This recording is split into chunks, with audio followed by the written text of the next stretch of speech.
Hello everyone! So you're probably just as excited as I am reading about and watching all about the information about the Canon R5 and the Canon R6. And I've watched a whole lot of YouTubers talking about all of the specs for these cameras. So I'm not going to repeat that because if you're watching this you probably already know most things about those cameras. And they're just amazing, at least specs wise. However, I think there's a couple of things that the other YouTubers have not addressed, and that's the thing that Canon is actually a business and just not giving away every feature. So even though they've given almost everything in the kitchen sink, there's still some things that's left out, and I think that it is for a very good reason. I mean, you can't be a successful business and have different tiers of tools and give everything to the lower tier. Because what I think is most people in the YouTube community are focused on the video specs, but don't forget, this is a photo camera. Well, it can shoot video very well, absolutely, but it's not that its primary goal or primary focus. It's a photo camera that can shoot video. It's a hybrid camera. It's not a video camera. If you want a real video camera or a cinema camera, you're supposed to buy the C300 or C500 or C100 or C200 or any of the other cinema cameras. Or if you're a lower tier, you buy a camcorder. So I have no problem with the record limit that they have imposed. Even though there's no tax anymore, I feel that it's probably a good business decision from Canon to do. I mean, if you want to make a long form content, then you probably should take a look at some of the other cameras that they offer. I'm not the absolute best YouTuber in the world, and I'm not a professional photographer. I'm not a professional videographer, even though I do some paid works now and then. And this camera has gotten me very excited because it's got almost all the features that I've sort of wished for. However, not all of them. So I've made a list here for my next camera. Right now I'm using me on the GH5 with autofocus and a 50mm equivalent lens set to 1.7. Well, so it's 3.5 or something in the full frame equivalence. Oh well. So I've gotten used to using cameras that has not the best specs, especially not autofocus wise. So autofocus is one of the things that I really would like to have a better one, and the GH5 is actually doing a decent job autofocusing, face tracking right now, but dual pixel is absolutely better, and the second version is probably even better. So but for doing things like this, I don't know if you can get around to it, because then the record limit is perhaps an issue. Even if you sort of stream, I don't know if it will overheat. There's some people think that it might overheat because it's a massive amount of data that's being pushed. I don't know. We'll see in the future. So let's get back to why I think that Canon has done a very reasonable decision.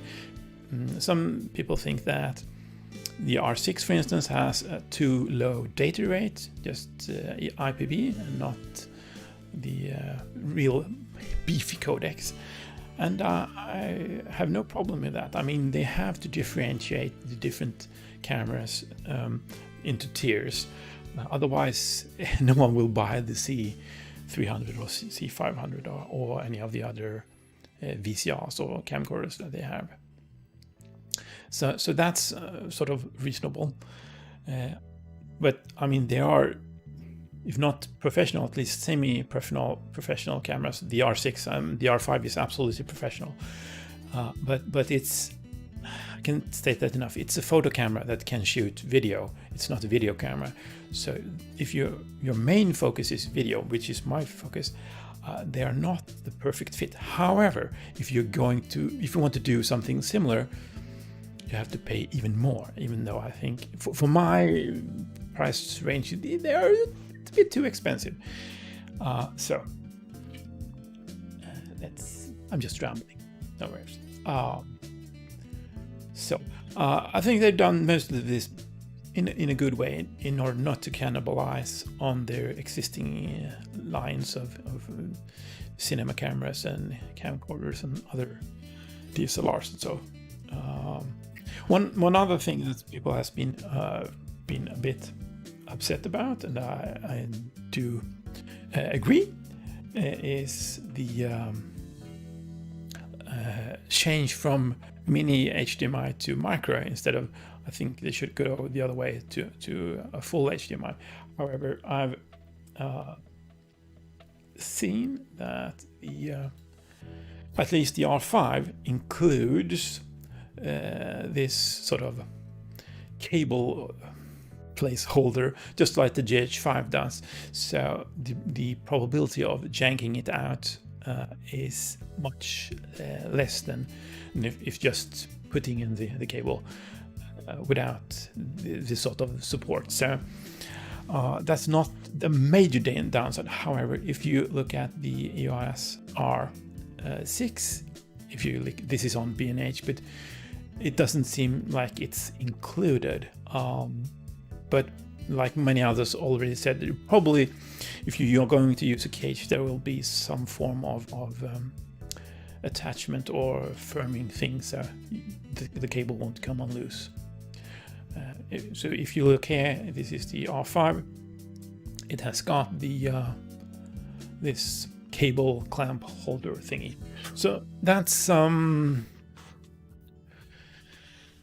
good. So that's one of the issues addressed, at least for most people. At least I don't know if the R6 has got the sort of screw holes in order to use this. You should buy it as an accessory.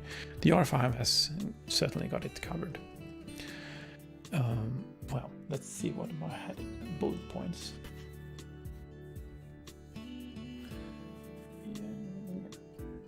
The record limit, yeah. So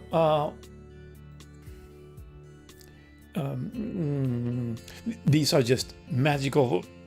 I mean, they got almost all the specs that I would want in my next camera. I got the GH5 and I got two G80 or G85s. Well, the difference is my G80 doesn't have unlimited recording. They have just 29.9 minutes or something.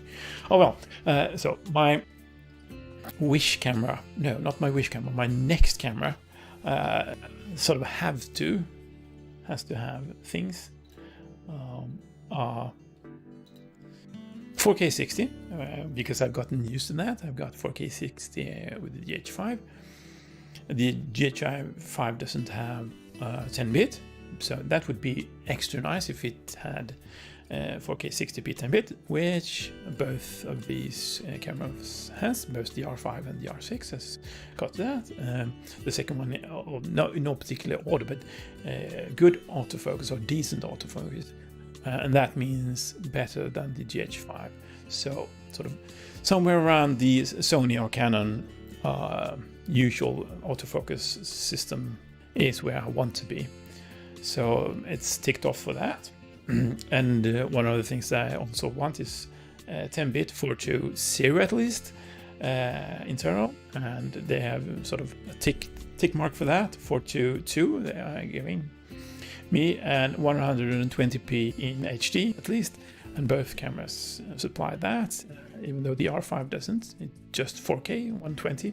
So I also would like to have well, take the point that actually says is a no record limit for normal frame rates, and that is it's a cross. It doesn't fulfill that because as I said, I used the G80 or G85 for quite a while, and it had a record limit.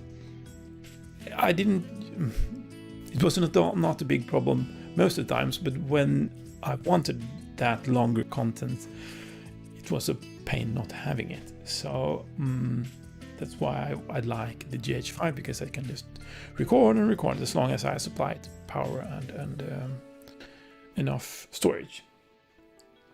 So based on that, the Canon R5 and R6 are not really pushing up the sort of my set goal. They have not reached my set goal. However, I think that with the Atomos recorder, you could probably sort of circumvent some of the problems, especially if you go with the R6. If you pair the R6 with the Atomos Ninja 5, but then you need to pay some extra money for that, and then you also need the cage. Well, you probably need a cage anyway to secure the cable. So it's a substantial more investment than the GH5 that I bought for $1,000 when they had the Black Weekend a year ago. So it's substantially more expensive. And since I'm not fully doing video paid work, I'm having trouble sort of paying that much for something, because something that many others has been talking about. I mean, it's not always about the gear. Even sometimes gears can hinder you, but those hindrances can actually be good for creativity, because then you need to solve the problem in a different manner. And that's what I've been doing with my G80s and my GH5, because they don't have very good autofocus. I need to think of and film in a different manner. So I have to either rely on manual focus, or I need to sort of use the AF on button to get focus, and learn to work around those. But they are almost the perfect camera. And also, I think in a couple of months or a year or something, the prices will absolutely drop. And Canon is not the only company in the world doing full frame cameras. So I'm very excited to see what the Sony A7S III comes out and what they do. Something also I need to remember. The new RF class is super expensive. I mean, just almost ridiculous. But I mean, they need to sort of get their money into the business somewhere, because there's so much fewer people buying professional cameras nowadays. Let's go to my list of what my next camera would have nice things to have. And one of the things is 180p in HD. So neither the R5 nor the R6 can help me there, because it seems that they cap out on 120. IBIS is nice, because I mean, you could always buy a gimbal. Sure, you need it's more gear, and you have to balance and so forth. But and I've been sort of blessed with having excellent IBIS in the GH5 and the G80s. So IBIS, well, there's a check for that. A flippy screen, yeah. Since I'm vlog a bit and stream, that's something very nice. And they both get flippy screens. You can always counter that with the external monitor or a recorder, sure. But then you have the extra bulk, the extra battery, the extra cable, and the extra cost. And dual cards, I have been rocking with the G80s with just one card slot. And since I haven't done that professional work, well, I've done paid work with the G80s as well, but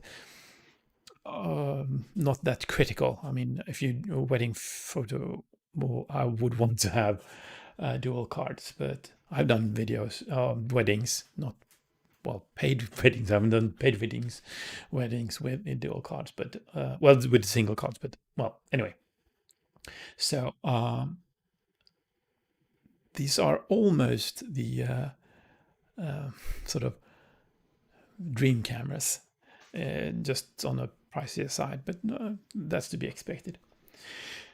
But my real sort of dream camera is, since I do video mostly, a C300, a Canon C300, but full frame, like the 500, but with the sort of dual gain architecture and global shutter. I mean, that would be just mind-blowing. A camera that has super good autofocus. You can shoot 10-bit 4:2 for just casual shooting, and both the C300 and C500 have raw recording possibilities. I don't know if you can record to an SSD, but because media, that's something people have been talking about. If you're buying the R5, the media is super expensive. If you want to shoot 8K, 8K is just ridiculous. But if you're shooting 8K, you need sort of 1 terabyte CF Express card, and it costs about $700 or something. Just ridiculous. I mean, you could buy a complete G80 set with batteries and lenses used for that price, and then you come down to what's the most important thing. What type of content are you doing? Because the content is king after all. I mean, as many have said, you don't get particularly much better storyteller or videographer or cinematic people because you have a more expensive camera. Sure, this is something I've been thinking about, because that's sort of unfair in a way, because if you have a very expensive camera with very high dynamic range, well, that's just one of the things that I think is more important than 8K, for instance. High dynamic range, global shutter, autofocus. Well, so that's something that's a bit backwards, because if you are a beginner, you need all the dynamic range you can get, all the help with autofocus, all the help with exposure in every kind of way. And if the entry level camera doesn't have that, so you have to have in a way a higher skill in order to get the perfect image and exposure than if you would have a very expensive camera, because then you could sort of mess up a bit. If you're recording in RAW or just having more dynamic range, you wouldn't clip even if you really didn't know that you were clipping. So that's sort of backwards or unfortunate, because when you start out, you usually don't have the money to buy the newest and greatest camera. So I just wanted to address the thing that people are sort of a bit nagging about, some of the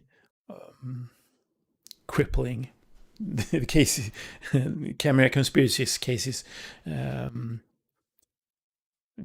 Cripplehammer, or the J. Christina, I don't know what it's called, Samurai Sword or something.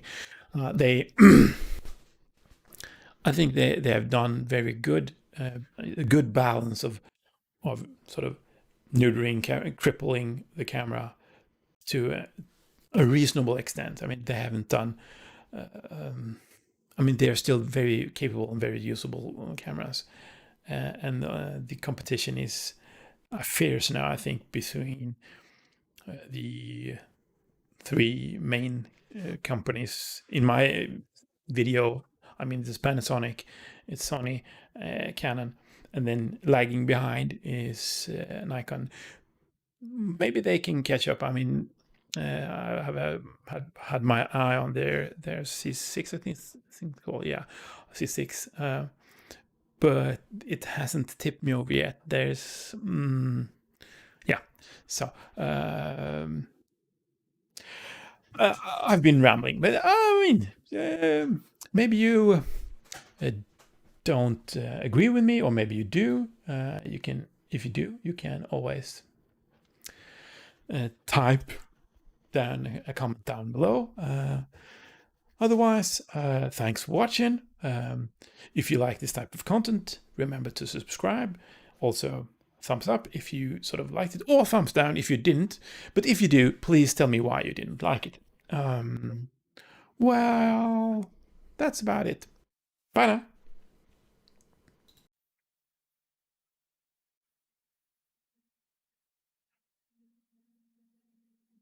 I need to find the right scene to change. Here it is. Bye.